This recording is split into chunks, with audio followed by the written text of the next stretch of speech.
আসসালামু আলাইকুম ওয়া রাহমাতুল্লাহি ওয়া বারাকাতুহু। প্রিয় দর্শক শ্রোতা, আজকে ইতিকাফের বিষয় নিয়ে আমি আপনাদের সম্মুখে সংক্ষিপ্ত আলোচনা করব। ইতিকাফ শব্দের অর্থ হলো অবস্থান করা। ইসলামী শরীয়তের পরিভাষায় পুরুষের জন্য নিয়ত সহ মসজিদে অবস্থান করা, যেখানে 5 ওয়াক্ত নামাজ জামাত সহকারে আদায় হয়। আর মহিলাদের জন্য ইতিকাফ হলো নিয়ত সহকারে ঘরের ভিতর নামাজের জন্য নির্দিষ্ট জায়গায় অবস্থান করা। ইতিকাফ 3 প্রকার। ইতিকাফ হচ্ছে 1 নাম্বার ওয়াজিব, 2 নাম্বার সুন্নতে মুআক্কাদা, 3 নাম্বার হলো মুস্তাহাব। ইতিকাফের মান্নত করলে সেটা ওয়াজিব। আর পবিত্র মাহে রমজানের শেষ 10 দিন মসজিদে অবস্থান করা নিয়ত সহকারে ইতিকাফ থাকা, এটা সুন্নতে মুআক্কাদা আলাল কিফায়া। মহল্লাবাসীর পক্ষ থেকে যদি একজন আদায় করে, একজন অবস্থান করে ইতিকাফ গ্রহণ করে, তাহলে সবার পক্ষ থেকে আদায় হয়ে যাবে, সবাই দায়মুক্ত হবে। যদি কেহ না থাকে তাহলে সবাই গুনাহগার হবে। আর কিছুক্ষণের জন্য মসজিদে নিয়ত করে অবস্থান করা, সেটা মুস্তাহাব। ইতিকাফের শর্ত বলি। ইতিকাফের শর্ত হলো 1 নাম্বার হলো নিয়ত করা। নিয়ত ব্যতীত কোনো মুসল্লি যদি মসজিদে ইতিকাফ অবস্থান করে, যদি মাসকে মাস বছরকে বছর অবস্থান করে, এটা ইতিকাফ হবে না, আদায় হবে না। ইতিকাফ হওয়ার জন্য নিয়ত শর্ত। দ্বিতীয় নম্বর হলো মসজিদে অবস্থান করা। এমন মসজিদ হতে হবে যে মসজিদে 5 ওয়াক্ত নামাজ জামাত সহকারে আদায় হয়। জাওয়াহিরুল ফিক গ্রন্থে উল্লেখ রয়েছে, ইমাম মুয়াজ্জিন দ্বারা যে সমস্ত মসজিদে 5 ওয়াক্ত নামাজ জামাতে হয় না, এমন মসজিদে ইতিকাফ অবস্থান করা, ইতিকাফ থাকা জায়েজ হবে না। ইতিকাফের জন্য সর্বোত্তম মসজিদ হলো মসজিদে হারাম, দ্বিতীয় নম্বর মসজিদে নববী, তৃতীয় নম্বর বাইতুল মুকাদ্দাস।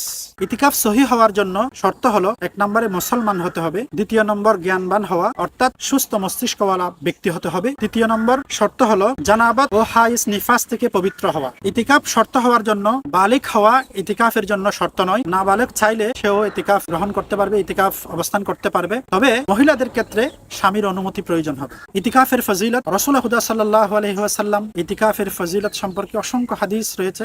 হাদিসে পাকের মধ্যে বিশেষ করে হযরতে মা আয়েশা সিদ্দিকা রাদিয়াল্লাহু তাআলা আনহা থেকেও হাদিস বর্ণিত রয়েছে। রাসূল হুদা সাল্লাল্লাহু আলাইহি ওয়াসাল্লাম রমজানের শেষ 10 দিন ইতিকাফ থাকতেন। তিনি বর্ণনা করেন, ইতিকাফের দ্বারা রাসূল সাল্লাল্লাহু আলাইহি ওয়াসাল্লামের সুন্নাত অনুসরণ হয়। ইতিকাফকারীকে আল্লাহর মেহমান হিসেবে সাব্যস্ত করা হয়। ইবনে মাজাহ শরীফের মধ্যে রয়েছে, মিশকাত শরীফের 183 নং পৃষ্ঠার মধ্যে রয়েছে হাদিস। ইবনে আব্বাস রাদিয়াল্লাহু তাআলা আনহু থেকে বর্ণিত, ইতিকাফকারী সম্পর্কে রাসূল সাল্লাল্লাহু আলাইহি ওয়াসাল্লাম ইরশাদ করেন, ইতিকাফকারী ইতিকাফের কারণে গুনাহ থেকে বিরত থাকে আর নেকির এমন সওয়াব অর্জন করে থাকেন যেন সমস্ত নেকির সওয়াব অর্জন করেন।